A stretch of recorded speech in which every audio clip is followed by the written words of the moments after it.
I'm going to show you two ways to add mixed numbers. You'll remember that mixed numbers are numbers that are a mix of a whole number and a fraction. So the first way that I'm going to teach you to add these mixed numbers is I'm going to teach you how to decompose. And we've been decomposing fractions a ton in our morning work. So what we're going to do is we are going to break our mixed number down into its smallest pieces. So 3 breaks down into 1 plus 1 plus 1. 1, 2, 3. There you go. And then 1/4. Okay, so we have now decomposed 3 and 1/4 into 1 plus 1 plus 1 plus 1/4. Now we have to decompose 2 and 2/4.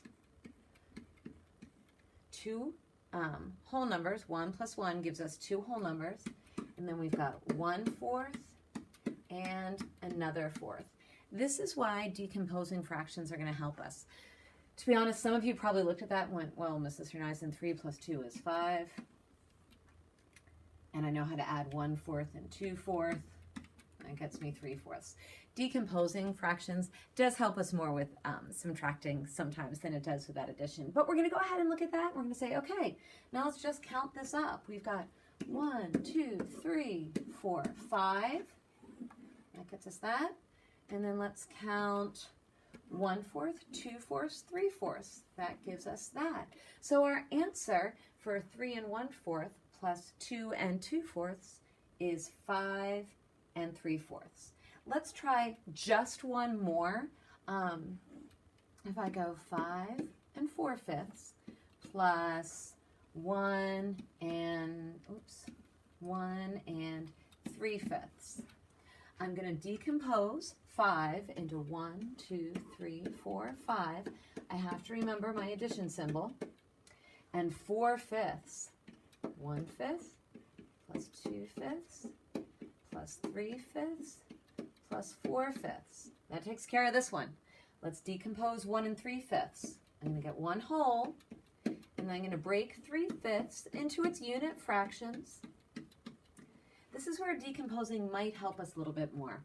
First, let's go ahead with our whole numbers. 1, 2, 3, 4, 5, 6.